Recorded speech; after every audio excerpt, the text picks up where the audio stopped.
네, 그러면은 지금부터 오늘 진행하기로 한 공개 강의 중에 답안 작성 전략에 대해서 강의를 시작하도록 하겠습니다.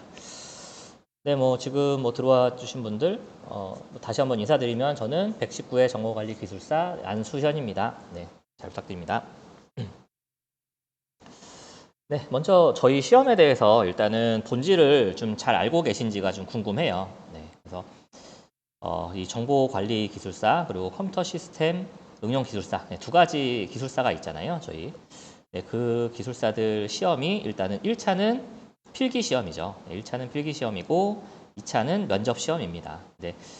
저희가 지금 공부해야 되는 부분은 1차 면접이 아니고 필기시험에 대해서 준비를 해야 되는데 이 시험의 본질이 뭘까요? 필기시험을 볼 때 잠시만요. 제가 필기를 좀 한번 해보겠습니다.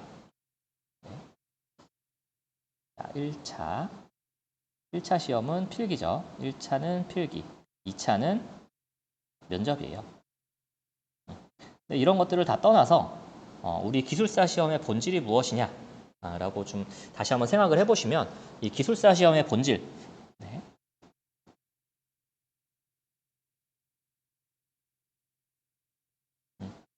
기술사 시험의 본질은 뭐죠? 전문가를 뽑는 시험입니다. 전문가를 뽑는 시험이에요. 그러면은 저희가 봤을 때 이 전문가라고 하시는 분들이 공부를 잘하는 분들이냐? 그건 또 아니거든요. 공부를 잘하는 분도 물론 포함이 되긴 하겠지만 공부를 잘한다고 해서 전문가라고 불릴 수 있는지 그것도 한번 좀 고민을 해보셔야 된다라고 생각을 합니다. 자, 그러면은 일반적으로 봤을 때 전문가라고 하시는 분들은 어떤 분들이 전문가일까요? 네. 일 잘하는 사람. 그럴 수도 있겠죠. 일 잘하시는 분들. 근데 그 일을 잘하시는 분들의 특징이 뭘까요?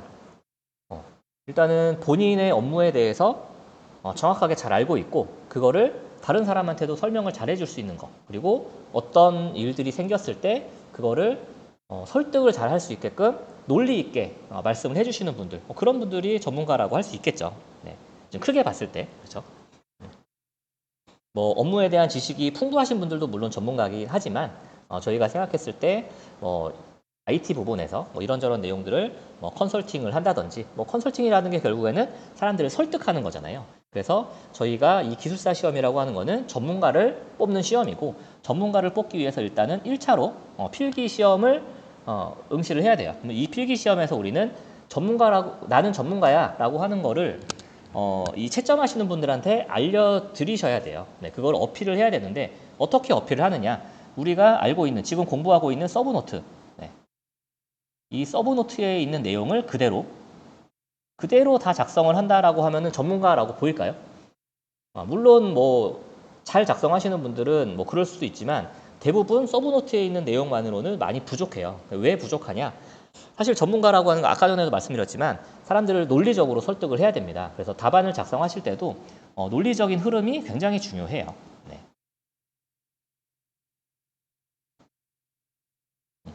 그래서 우리가 서브노트에서 공부한 내용들을 논리적으로 잘 설명을 할 수 있도록 작성을 해야 되는 게 일단은 기술사 시험의 필기 시험의 본질이다라고 보시면 될 것 같습니다. 네, 그래서 저희가 서브노트를 달달달달달 외우고 있어도 글쓰기, 논리적인 쓰기가 잘 안 되시는 분들은 합격하시는데 시간이 조금 걸리세요. 그래서 저희는 서브노트 공부도 중요하지만 논리적인 흐름에 맞춰서 글을 작성하시는 것들, 이런 것들을 좀 잘 생각을 하셔야 된다라고 말씀을 드리고 싶습니다. 그래서 답안 작성 특강을 시작하기 전에 간단하게 저희 기술사 시험에 그 필기 시험에 대한 이런 본질에 대해서 잠깐 말씀드렸고요. 그러면 이제 답안 작성 전략에 대해서 다시 한번 시작을 해보도록 하겠습니다. 오늘 여기 오신 분들은 대부분 기필반이 끝나신 분들도 계시고 아니면은 심화반 공부를 하시다가 오신 분들도 계신데요. 일단은 답안 작성의 기본에 관련돼서 저희가 기필반 저희 처음 기술사 시험을 준비하기 위해서 공부할 때 답안 작성의 기본에 대해서 좀 많이 들으셨을 거예요. 근데 이게 잘 안 되는 이유는 공부하기 위한 시간도 부족한데 공부를 하다 보면은 서브노트 공부를 하다 보면은 이 답안 작성할 시간이 많이 부족해지거든요. 그래서 실제로 저희가 집에서 그 주중에 공부를 하시면서 쓰기 연습을 많이들 못 하세요. 네, 그러다 보니까 주말에 뭐 토요일이나 일요일에 이제 주간 모의고사 때만 쓰시는데 그렇게 하시다 보면은 이 논리적인 흐름을 잡기가 쉽지가 않습니다. 그래서 틈틈이 이 답안 작성을 어떻게 해야 되는지 이런 것들을 좀 체득을 하실 필요가 있어요. 자, 그래서 우리가 일단은 답안 작성은 1교시형이 있고 다들 아시겠지만 다시 한번 말씀드릴게요. 네, 1교시형이 있고요. 그 다음에 2교시형이 있습니다. 네, 1교시형은 어떻게 작성을 하죠? 저희가 10문제를 문제당 1.2에서 1.4페이지 정도 작성을 하죠. 네, 요게 1교시형이고요. 자, 2교시형은 4문제고요. 4문제를 문제당 3페이지에서 3.5페이지 정도 작성을 하시게 되죠. 네. 그래서 사실 1교시형은 굉장히 연습하기도 쉬워요. 왜냐하면 분량 자체가 적으니까. 그래서 1페이지에서 1.4페이지 정도만 연습을 하면 되니까 1교시형은 굉장히 연습들을 많이 하십니다. 뭐 셀프 테스트 같은 것들도 1교시형은 굉장히 잘 쓰시고 2교시형은 아예 잘 못 쓰시죠. 네, 아예 쓰시려고 노력하는 것조차 좀 힘드신 부분이 많이 있을 거예요. 그래서 1교시형은 10분이면 되고요. 네, 2교시형은 25분을 쓰셔야 되잖아요. 그러다 보니까 상대적으로 2교시형 연습이 많이 부족합니다. 네, 그러다 보니까 저희가 1교시형 같은 경우는 주로 팩트 위주로 작성을 하시게 되고 2교시형은 논리적인 팩트 플러스 논리적인 흐름을 맞춰주셔야 돼요. 왜 논리적인 흐름이 필요하냐? 분량이 많거든요. 네. 1교시형 같은 경우는 한 페이지니까 요 안에서 논리적인 흐름이 안 만들어지기가 어려워요. 사실상. 그런데 2교시형 같은 경우는 3페이지에서 3.5페이지까지 작성을 해야 되기 때문에 흐름이 굉장히 중요하다라고 생각을 하시면 되겠습니다. 자, 그러면 1교시형부터 어떻게 작성하는지 다시 한번 그동안 알고 계셨던 내용들 좀 상기하면서 보시면 될 것 같아요.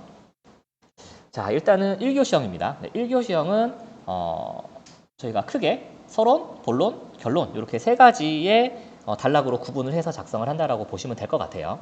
자, 그래서 요거는 제가 답안 특강할 때 많이 그리는 그림인데, 자, 요게 흐름입니다. 흐름. 자, 흐름이고, 자, 1교시 같은 경우는 아니지, 1단락. 네, 1단락, 2단락, 3단락이에요. 자, 1교시형은 가급적이면은 여기가 아니네요. 네, 3개의 단락으로 구분을 합니다. 네, 3개의 단락으로 구분을 하고요. 자, 1단락에서는 자, 정의나 개념 이런 것들을 좀 작성을 해주십니다. 그래서 얘가 인트로라고 보시면 돼요. 네, 인트로. 그래서 문제가 있으면 그 문제에 대한 인트로다. 요 문제는 이런 정의를 가지고 있다. 뭐 배경은 이렇다라고 하는 것들을 인트로에서 작성을 해주시고요. 이제 실제 물어본 내용은 2단락에 충분히 작성을 해주셔야 돼요. 2단락에 작성을 해주시고 추가적인 내용을 3단락에 작성을 하십니다. 얘는 이제 플러스 알파가 되는 거죠. 네, 플러스 알파가 된다.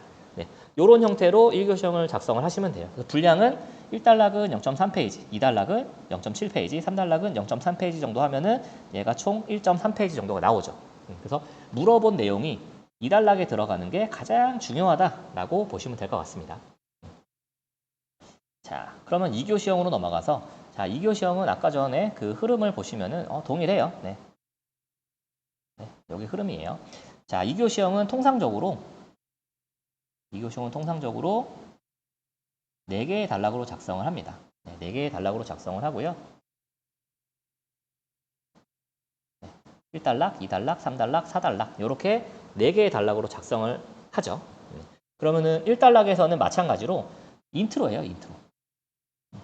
인트로입니다. 내가 앞으로 어떤 얘기를 할 거야. 아니면은 네가 물어본 내용은 뭐 이러이러한 것 같아.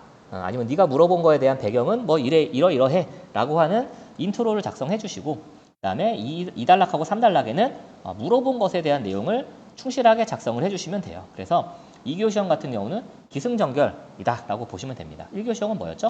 네, 서론, 본론, 결론이었어요. 자, 그래서 2교시형 같은 경우는 기승전결에서 중요한 부분은 중간에 승하고 전이잖아요. 그래서 물어본 내용이 정확하게 2단락하고 3단락에 분포가 되어서 답변이 된다면 좋은 답변이라고 좀 보실 수가 있을 거예요. 네. 이런 식으로 2단락하고 3단락에는 물어본 것에 대한 내용을 충실하게 작성을 해주시면 됩니다.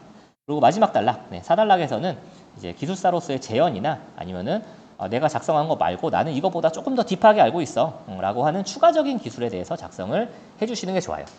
물론 지금 뭐 공부를 많이 하셔서 지식이 풍부하신 분들이 있잖아요. 지식이 풍부하신 분들의 가장 큰 단점이 이런 추가적인 기술들이 2단락하고 3단락에 들어가 버리는 경우가 많이 있어요. 네. 왜냐면은 그분들은 기본적인 내용은 채점하시는 분들이 다 알고 있다라고 생각을 하게 됩니다. 네, 나중에 공부를 많이 하시다 보면. 그러다 보니까 이 추가적인 내용들이 2단락하고 3단락, 물어본 거에 대한 내용이 충실하게 들어가야 되는 부분에 들어가는데 이러면은 채점하시는 분들이 조금 혼란스러워요. 네.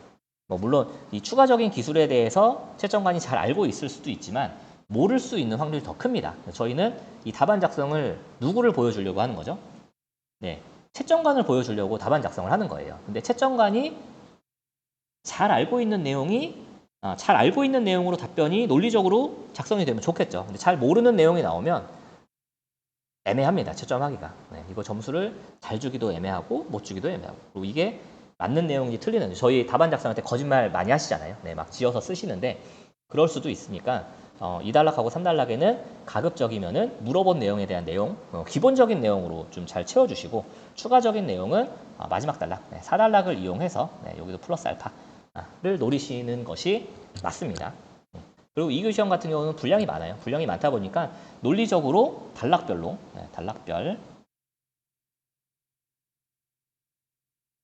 논리적인 흐름을 만들어 주셔야 됩니다. 이게 중요해요.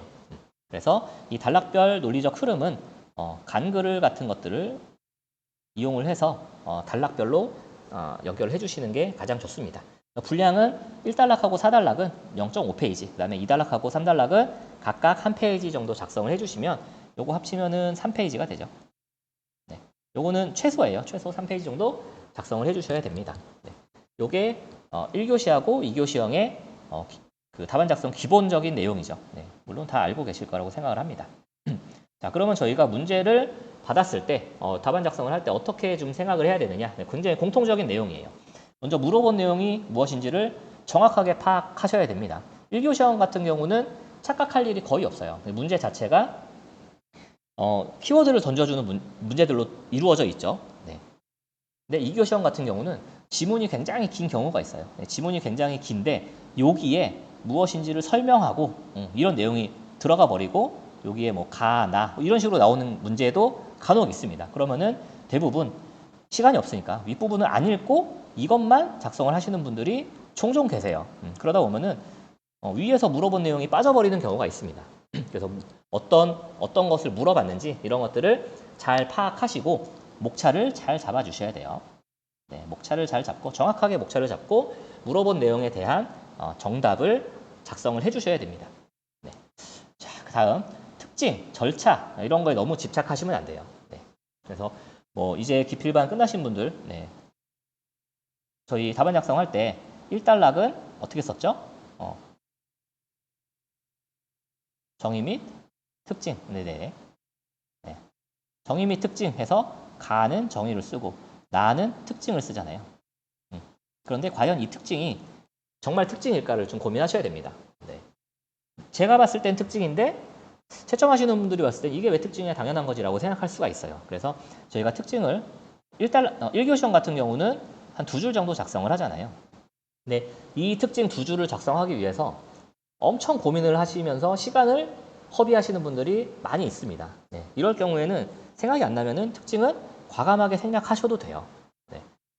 답안 작성이라고 하는 건 사실 정해져 있는 틀이 없습니다. 네. 저희가 배우는 답안 프레임이라고 하는 거는 죄송합니다. 우리가 이 답안 작성을 얼마나 빠르게 논리 있게 펼칠 수 있는지 그렇게 하기 위해서 만들어 놓은 것 뿐이에요. 네. 이렇게 하면 굉장히 빠르고 논리적으로 풀어나갈 수 있겠구나 라고 해서 만들어 놓은 거지. 방금 전에 뭐 1교 시험 같은 경우에 뭐 통상적으로 3개의 단락으로 작성한다고 했잖아요. 근데 만약에 물어본 문제가 뭐 한 3개를 물어봤어요. 그러면은 4단락까지 갈 수도 있는 거죠. 네, 내가 작성을 하면서 마지막에 나는 네가 물어본 거에 대해서 마지막으로 마무리하고 싶은 내용이 꼭 있어. 난 이걸 꼭 쓸 거야. 라고 하면은 4달러까지 가실 수도 있는 거예요. 1교시형이. 그래서 너무 답안 틀에 얽매이지 않으셨으면 좋겠습니다. 네. 자, 그 다음에 다음 절차. 절차에도 집착하시면 안 돼요. 이 절차라고 하는 거는 사실상 회사마다 달라요. 절차는 회사마다 다릅니다. 그러면은 회사마다 다르지 않은 절차가 있죠. 어떤 게 있을까요? 나라에서 정해준 것들, 그리고 뭐 규정이 있는 것들. 그래서 예를 들어서 감리라든지, 그리고 또 뭐 있죠? 포렌식. 이런 것들은 법적으로 절차가 정해져 있는 거예요. 이런 것들은 절차가 중요합니다.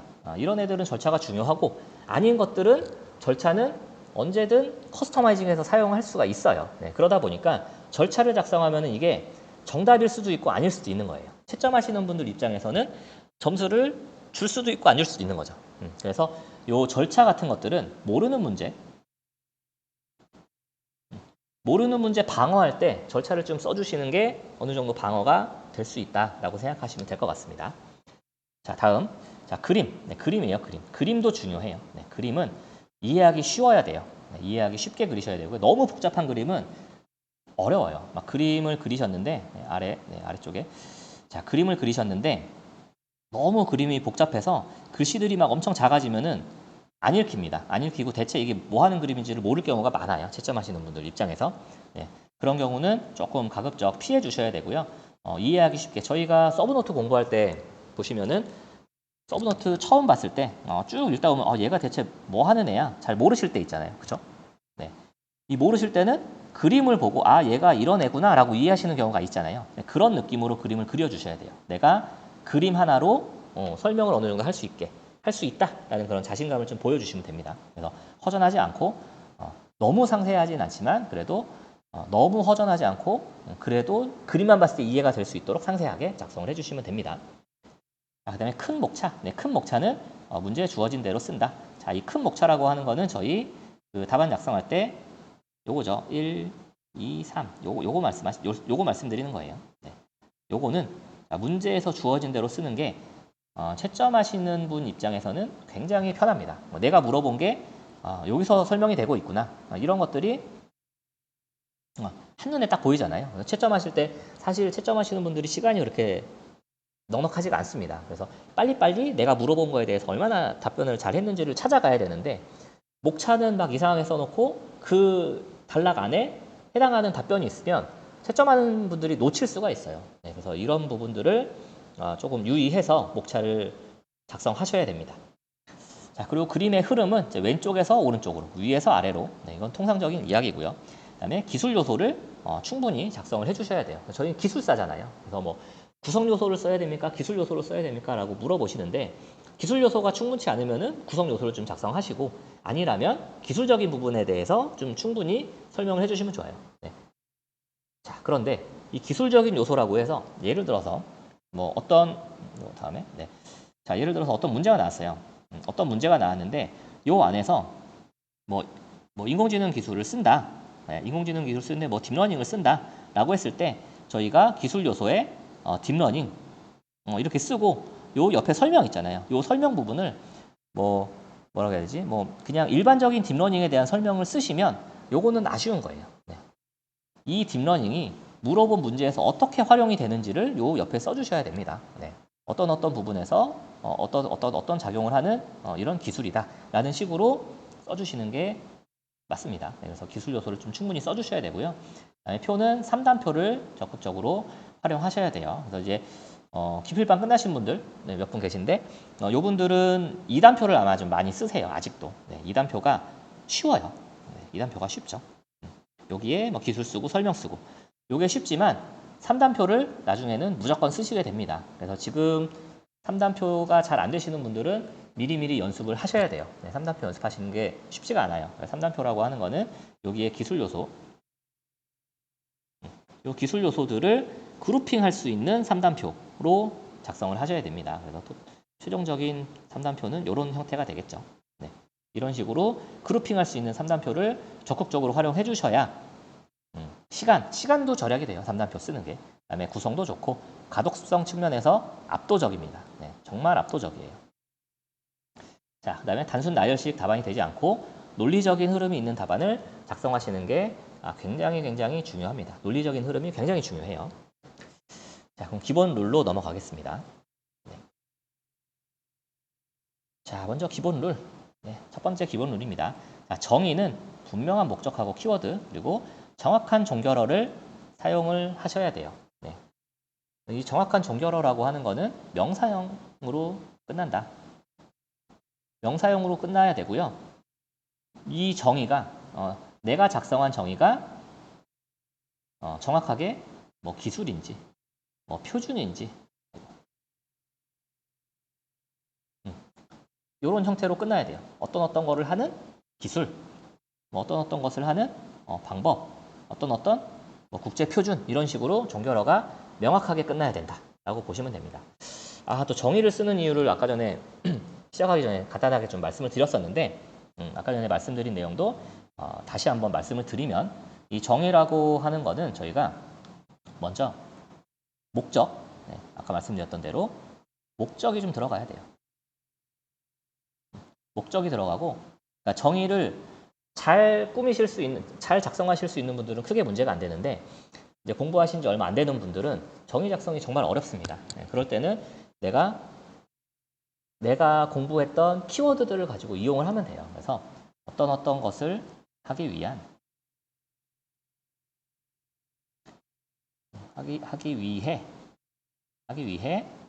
뭐 A라는 기술, 뭐 B라는 기술을 이용하는 방법. 이렇게 끝나면은 정의가 굉장히 쉬워집니다. 네.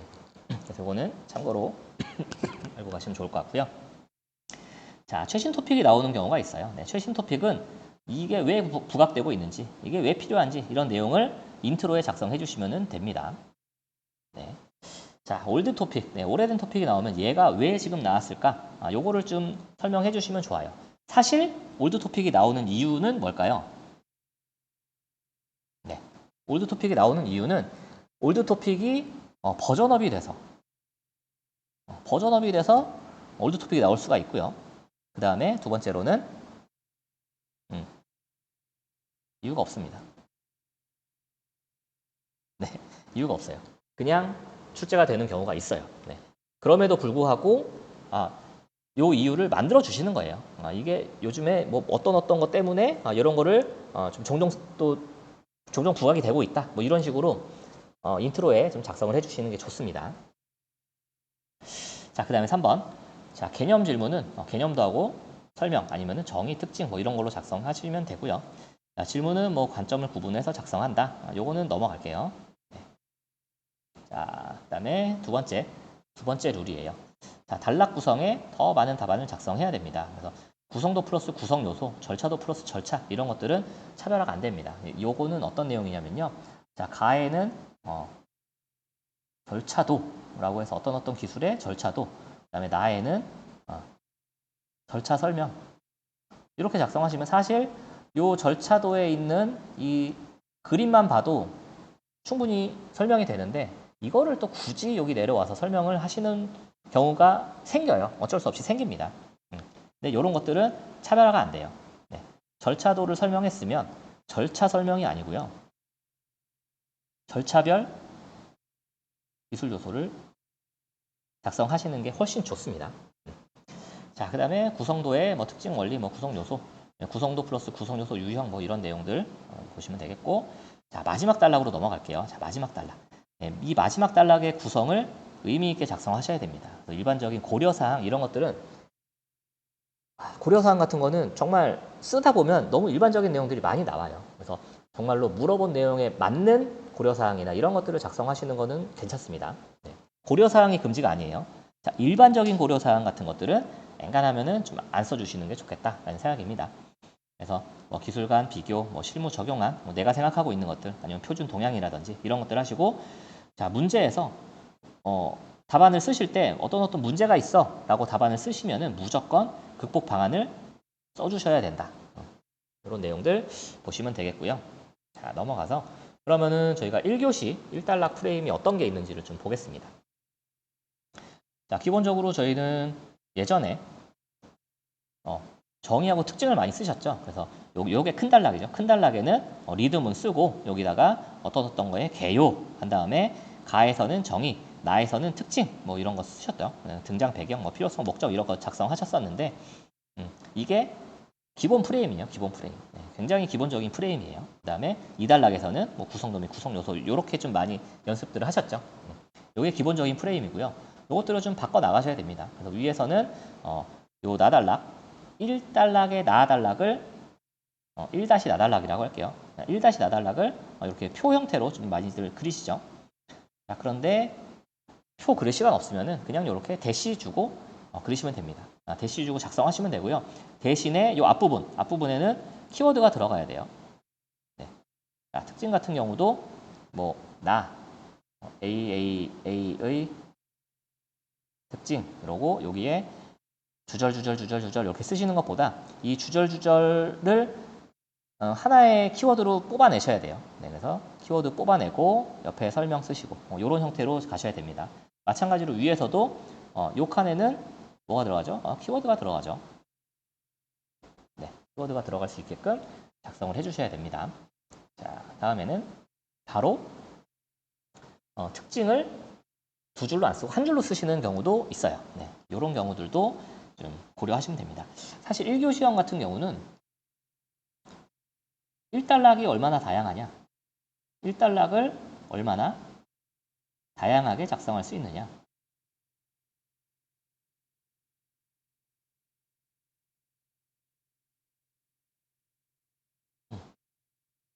여기서도 그 답안의 형태가 많이 달라지잖아요. 네, 답안의 형태가 다양하면 채점하시는 분들 입장에서는 정말 쓰는 거에 대해서 연습을 많이 하고 고민을 많이 했구나라고 하는 게 느껴져요.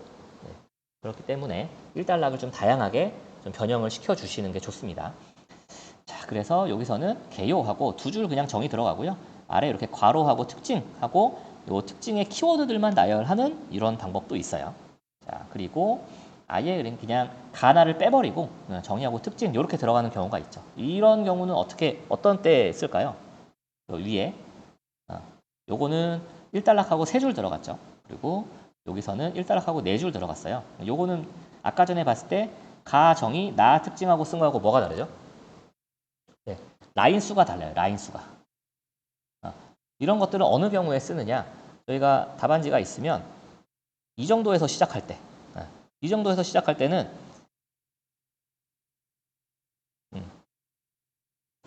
답안의 라인 수가 부족하잖아요. 그러다 보면 뭐 특징을 쓰다가 다음 줄로 넘어가 버리는 경우가 있죠. 그런 경우를 좀 방지하기 위함이라고 보시면 됩니다. 그리고 요 위에서 시작할 때, 뭐 반절 위에서 시작할 때 아래 그림이 잘리지 않고 들어갈 수 있도록 1단락을 좀 줄여주고 싶을 때, 그럴 때 이렇게 작성을 좀 해주시면 돼요. 다음 변형 프레임입니다. 네. 정의는 아까 전에는 여기가 정의 들어가고 썼죠. 근데 정의가 좀 길어질 것 같아. 그러면은 앞에 요 칸 빼버리시고 이렇게 쓰시고 아래 특징 이렇게 쓰시는 방법도 있고요. 자, 그리고 특징 한 줄로 들어가는 경우도 있습니다. 네. 다양한 경우들이 있으니까 이건 참고해서 좀 작성하시면 됩니다. 자, 그림 먼저 들어가는 이런 프레임도 있어요. 네, 그림 먼저 들어가는 프레임이 있고요. 자, 이거는 조금 애매해요. 네. 왜 애매하냐면 저희가 2단락에 가의 구성 요소를 그리잖아요. 가의 구성 요소도 그림이 들어갈 건데 1단락에 큰 그림이 들어간다. 이거 좀 위험한 도전일 수도 있어요. 네. 그림 나오면 답안이 채점하는 입장에서 익숙하지가 않거든요. 익숙하지가 않은데 그럼에도 불구하고 요 1단락이 뭔가 실제 물어본 내용의 상위 개념인데 설명이 좀 상세하게 필요한 경우 그럴 때는 요 상위 개념에 대한 큰 그림을 좀 그려주시고 그 중에 뭐 큰 그림은 뭐 있겠죠. 요 큰 그림 내에 물어본 내용들이 아마 있을 거예요. 요 내용들이 좀 포함이 되게끔 그려주시면 돼요. 요 내용들을 2단락에서 설명할 수 있게끔 끌어가 주시면 됩니다. 자, 이렇게 3칸 정도로 작은 그림이 들어가는 경우도 있어요. 이런 것들은 큰 부담이 없어요. 네, 그래서 이런 것들도 좀 활용해 보시고요. 비교 프레임이에요. 네, 다음은 비교 프레임. 비교 문제가 굉장히 좀 어려워들 하세요. 이제 처음 공부하시는 분들은 굉장히 어려워들 하시는데 비교 문제는 비교 프레임을 쓰면 쉽게 작성을 하실 수가 있습니다. 자, 먼저 비교 문제는 무조건 1달러부터 2달러까지 1달러부터 2달러까지는 무조건 이렇게 양쪽으로 비교할 수 있게끔 표를 그려서 비교 설명을 해주셔야 돼요. 네. 자, 그래서 먼저 정의 비교를 하셨죠. 1달러에서 정의 비교를 했어. 그럼 2달러에서는 정의 말고 다른 것들을 비교해야겠죠. 여기에는 나와 있지는 않은데 그러면 2달러에서는 어떻게 상세적으로 비교하냐. 가에서는 요거 비교가 아니고 구성 비교 라고 해서 그림을 비교하시면 돼요. 그 다음에 나달락에서는 이거하고 이거의 상세 비교라고 할게요. 네. 상세 비교해서 비교표로 가시면 됩니다. x 동그라미 순서가 바뀌었네요. 넘어가겠습니다. 네. 여기는 이제 이쪽 칸은 비교 항목이 들어가면 되겠죠. 네. 비교 항목이 들어가도록 작성해 주시고 비교 문제는 다들 아시겠지만 비교 문제는 비교 항목이 많아야 돼요. 네. 비교 항목이 많아야 됩니다. 그래야 남들하고 차별화가 생기는 거예요. 자, 그렇게 가시고요. 자, 공격적인 답안을 작성하시고 싶으신 분들은 이런 것들 이용 많이 하시면 좋을 것 같아요. 자, 그래서 리듬을 쓰시고 그림을 먼저 좀 그리고요. 여기 비교 아닙니다. 네, 이건 비교 문제 아니에요. 자, 간략한 그림을 그리고 옆에 정의 4줄. 그러니까 그림은 4칸이 되는 거죠. 그림 4칸. 옆에는 정의 4줄. 왜 정의가 4줄일까요? 네, 원래는 저희가 정의를 2줄 쓰죠. 2줄 쓰는데 반절로 잘랐으니까는 4줄이 되는 거죠. 네, 당연한 거죠. 그다음에 간글로 좀 설명 간단하게 좀 써주시고요. 그림 아래는 가급적이면 간글을 좀 써주시는 게 좋습니다. 네, 그림하고 이 단락하고의 좀 구분 그리고 단락하고의 논리적인 흐름을 만들어주기 위해서 간글을 좀 활용해 주시면 좋아요. 자, 다음에 두 번째는 요거 이 단락은 그냥 일반적으로 가시면 되고요.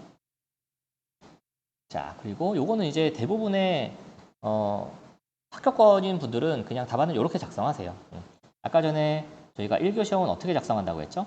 크게 3개의 단락으로 서론, 본론, 결론을 작성을 하고 물어본 내용은 2단락, 네, 2단락인 본론 부분에 작성을 하잖아요.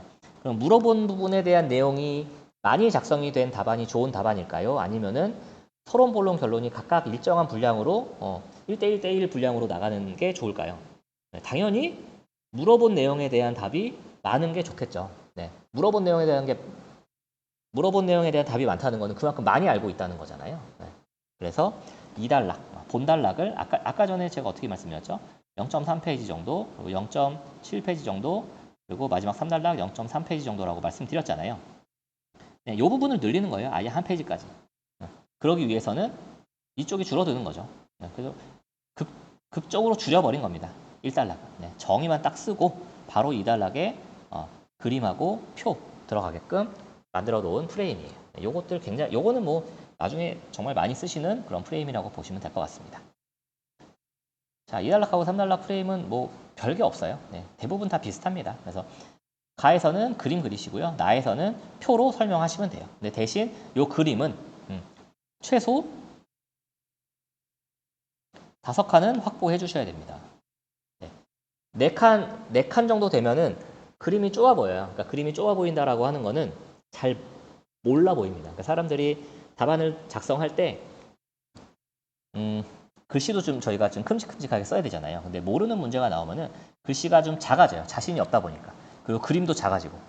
그러면은 채점하시는 분들은 한눈에 압니다. 잘 모르는구나. 근데 다른 내용이지만 자신 있게 그림도 빵빵 크게 그리고 글씨도 큼직큼직하고 하면 속이실 수가 있어요. 네, 이런 말씀드리기 좀 그런데 이게 조금 애매하긴 한데 맞는 것 같아라는 느낌이 나거든요. 그러면은 점수를 크게 감점을 하기는 좀 애매한 상황이 되는 거죠. 그러니까 어느 정도 이제 방어하실 수 있는 그런 방법입니다. 이거는 몰라도 어쨌든 크게 하는 그 습관을 들이셔야 된다라는 내용이고요. 나달락에서는 저희가 3단표를 이용해서 이렇게 구성을 하셔야 되고요. 최소 구성이라고 써 있는 거는 기술 요소는 이렇게 최소 4개 정도는 작성하셔야 됩니다. 4개 정도. 그래야 단락이 좀 분량이 늘어요.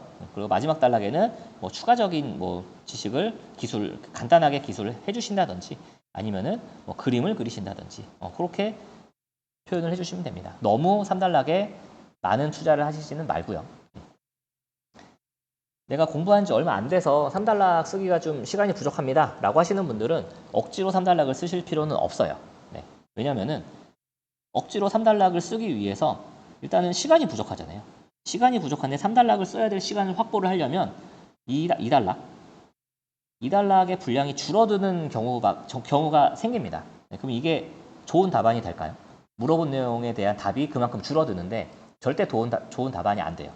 이 3단락이라고 하는 거는 2단락이 충실하게 작성이 됐을 때 3단락이 플러스 알파가 되는 거다라고 보시면 됩니다. 2단락이 엉망인데 3단락을 써? 그러면은 플러스 알파 없어요. 거의 없다라고 생각하시면 됩니다. 그렇게 좀 보시면 되겠고요. 자, 다음에 이제 3단표의 예시인데 뭐 이거는 별 내용이 없습니다. 간단하게 보시죠. 이건 굉장히 예전 얘기예요. 그래서 그룹이 2개야. 그룹이 2개면 그룹별로 기술은 좀 3개 쓰자라는 내용이고요. 그룹이 3개면 그룹별로 기술을 좀 2개 쓰자라고 하는 내용이에요. 근데 요즘에는 이런 거는 크게 구애받지 않습니다. 그래서 요거는 그냥 예전에는 이렇게 했다라고 하는 정도만 알고 가시면 될 것 같아요. 자, 그러면은 2교시로 넘어가겠습니다. 2교시. 벌써 35분 넘게 좀 이야기를 하고 있네요. 요거 하고 요 다음에는 이제 그림 특강도 이제 진행을 해야 되는데 시간이 좀 될까 모르겠네요. 자, 빨리 진행하겠습니다. 자, 2교시. 자, 2교시의 1단락 프레임 예시입니다. 네. 자, 2교시의 1단락은 아까 전에 몇 페이지 작성하라고 했죠? 2단락은 아니지. 2교시는 기승전결이었죠. 그래서 0.5페이지, 1페이지, 1페이지, 0.5페이지 이 정도라고 말씀을 드렸어요. 그래서 1페이지를 좀 많이 작성하셔야 되니까 인트로에 무조건 1단락 가에는 엔간하면 개념이나 정의를 좀 써주셔야 돼요. 물어본 내용에 대한 거. 그 다음에 나달락에서는 특징이나 등장 배경, 뭐 필요성, 목적 같은 것들을 표 형태로 해서 한 5줄 정도 작성해 주셔야 돼요. 그래야 저희가 요게 나옵니다. 요게 나와요. 요게 나오는 게 아니고 합쳐서 3페이지가 나오죠.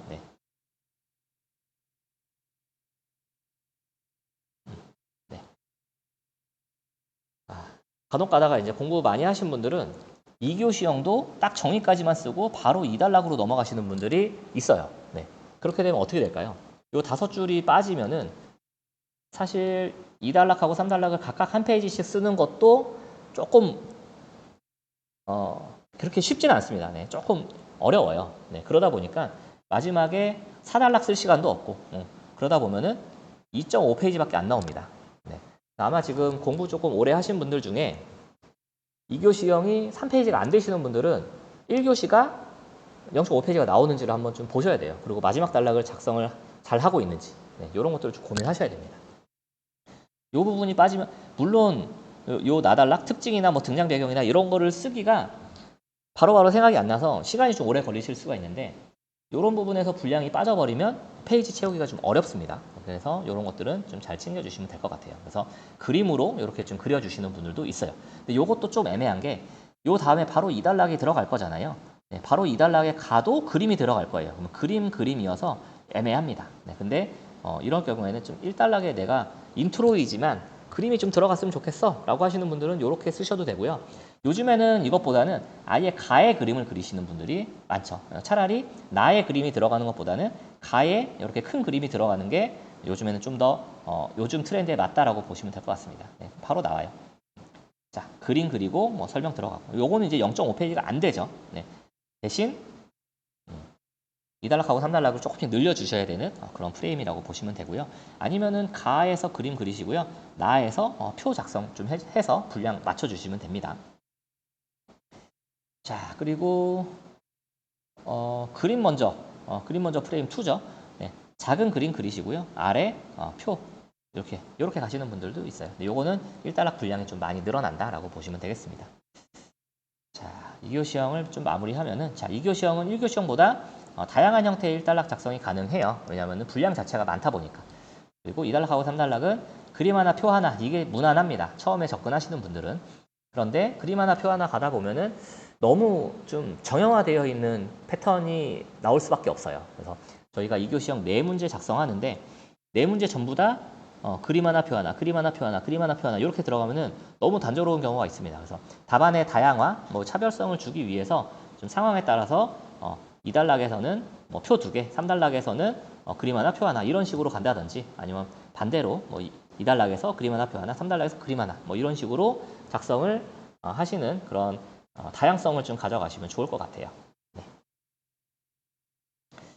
네, 마지막 뭐 답안 작성 전략입니다. 네, 실제 저희 문제에서 잘 아는 문제를 선택하는 게 굉장히 중요해요. 네. 이게 왜 중요하냐면요. 저희가 잘 알고 있음에도 불구하고 계산 문제 같은 거 계산 문제도 좀 어느 정도 잘 알고 있어요. 근데 다른 문제보다 계산 문제가 정답을 맞추면 점수를 많이 받을 확률이 높거든요. 네, 그러다 보니까는 계산 문제나 뭐 이런 것들을 선택하시는 분들이 많고요. 좀 애매합니다. 그래서 어쨌든 내가 잘 써서 정답에 대한 그 점수를 확실하게 가지고 올 수 있는 문제를 선택하셔야 되고, 자, 두 번째 모르는 문제 선택할 때는 정확한 답이 있는 것보다 추상적인 답이 가능한 문제를 선택하셔야 되니까 이게 결국에는 소설 가능한 거죠. 소설이 가능한 문제를 선택해 주시는 게 좋습니다. 모르는 문제 중에서도요.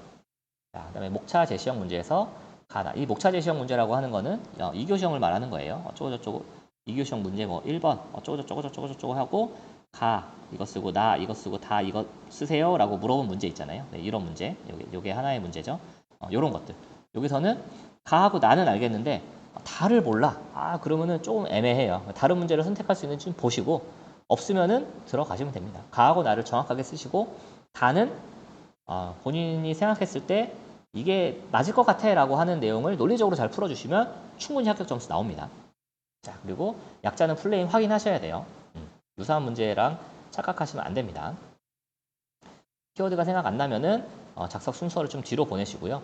자, 모르는 문제라도 물어본 내용에 대해서 충분히 작성해 주셔야 되는데 요 충분히라고 하는 거는 1페이지입니다. 1페이지. 네. 문제당 1페이지. 그러니까 1교 시험 같은 경우는 1페이지 작성해 주셔야 돼요. 네. 대신 적당하게 좀 줄이고 아는 문제에서 그만큼 더 점수를 가져가시면 됩니다.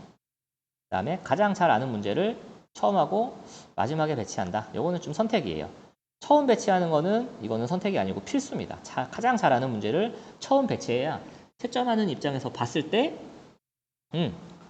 내가 얘가 이 답안을 작성하신 분이 잘 하시는 분이라는 것 첫인상을 주셔야 돼요. 네, 첫 임팩트가 굉장히 중요해요. 그래서 가장 잘 아는 문제를 처음에 두는 거는 굉장히 중요한데 가장 잘 아는 문제를 마지막에 배치한다. 네, 마무리가 좋으면 점수가 더 높아질 가능성이 있지만 마지막에 배치했는데 시간이 없어서 가장 잘 아는 문제를 잘 못 쓰는 경우도 생길 수가 있거든요. 그래서 이 마지막에 배치하는 거는 선택 사항입니다. 내가 시간이 부족하지 않고 시간을 진짜 잘 맞출 수 있어 라고 하시는 분들은 잘 아는 문제 마지막에 쓰시는 것도 굉장히 좋아요. 네.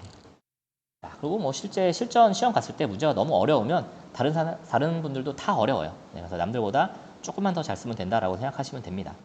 첫 번째 문제는 1교 시험 같은 경우에는 9분, 2교 시험 같은 경우에는 24분 이내에 작성하시는 게 좋아요. 실전 시험 가시면은 감독관들이 돌아다니면서 답안에 사인을 하잖아요. 네, 그런 시간 뺏기는 거, 그다음에 뭐 문제 고르는 시간 이런 거를 생각했을 때 9분하고 24분에 작성하실 수 있도록 연습을 좀 해두셔야 됩니다. 마음의 여유가 좀 확보되시면 좋을 것 같아요. 그리고 잘 아는 문제라도 시간 내에 작성하시는 게 가장 중요합니다. 네, 가장 중요해요. 글씨가 안 써지네요. 네. 자, 왜냐면은 자, 보세요. 1교 시험은 10분에 10문제를 써야 돼요. 그렇죠? 그래서 총 100분입니다. 그런데 1교 시험의 각각의 문제를 제가 11분씩 썼어요. 11분씩. 자, 11분씩 써서 10문제를 쓰면은 110분이 돼요.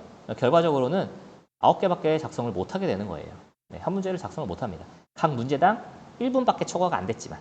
네, 너무나 당연한 얘기인데 이것들을 잠깐 잊고 계시는 분들이 많이 있어서 다시 한번 좀 말씀드렸습니다. 네, 여기까지 해서 뭐 답안 작성 전략이 끝났어요. 네, 그래서 저의 이 답안 작성 전략을 들으시는 분들은 답안 잘 작성하시고 빠른 시간 내에 합격하시기를 기원합니다. 네, 여기서 답안 작성 전략 마치고 저희 10분 쉬었다가 그림은 어떻게 그려야 되는지 보고 간단하게 또 설명 이어서 드리도록 하겠습니다. 네, 수고하셨습니다.